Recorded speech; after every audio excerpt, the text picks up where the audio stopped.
हाय साଙ୍ଗମାନେ କ'ଣ କରୁଛ? ଦେଖ ଆଜି ଆମେ କୁଣିଆ ଘରକୁ ଆସିଛୁ।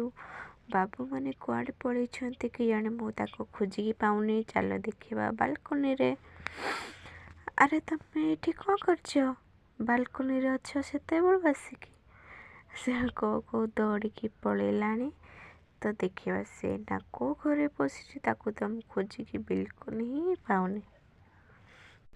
ମୁଁ ପଳେଇ ଆସିଲି ନା ଟିକେ କିଚେନ୍କୁ ଦେଖିବା କ'ଣ ରୋଷେଇ ହେଇଛି ବୋଲି।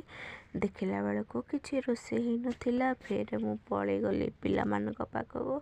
ଆରେ ପିଲାମାନେ ସବୁ କ'ଣ କରୁଛ? ସେ କହିଲା ଆମେ ଟିକେ ରେଡ଼ି ହେଉଛୁ ଆଉ ମେକଅପ୍ ନେଉଛୁ, ରିଲ୍ସ କରିବୁ, ଟିକେ ଫଟୋ ଉଠେଇବୁ ବୋଲି। ମୁଁ କହିଲି ହଉ ତାହେଲେ ଠିକ୍ ଅଛି।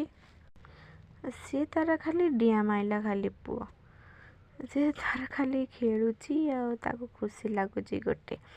ତାପରେ ଝିଅ ତାର ନେଇକି ପଳେଇଲା ବାହାଘର କାର୍ଡ଼ ଦେଖିବାକୁ।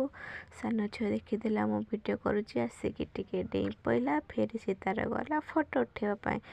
ଇଏରେ ତାର ଗଲା ଖାଲି ମାର୍ବୁଲ ଦେଖିଲେ ମାତ୍ରେ ଗିଟାର ଟିକେ ବଜେଇ ଦେଉଛି, ସେ ମାର୍ବୁଲରେ ଟିକେ ଗୁରୁଣ୍ଡି ହେଇ ପଡ଼ୁଛି। ଆରେ ମା' ହେରିକା ସେତେବେଳେ ବସିଥିଲେ ବାଲକୋନିରେ, ମୁଁ ବି ଟିକେ ପଳେଇଲି ବାଲକୋନିକୁ, ମୁଁ ବି ଟିକେ ଦେଖିଦେଲି।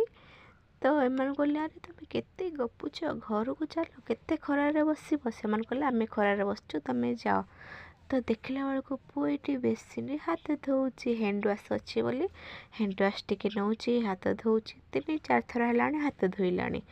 ତ ଏଠି ବାହାଘର କାର୍ଡ଼ ଥିଲା, ମୁଁ ବି ଟିକେ ଦେଖି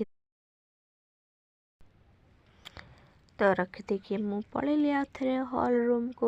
ଦେଖିଲା ବେଳେ ପିଲାମାନେ ତାର ପୁରା ମଜା ନେଉଥିଲେ, କିଏ ଫଟୋ ଉଠାଉଥିଲା, କିଏ ଭିଡ଼ିଓ କରୁଥିଲା।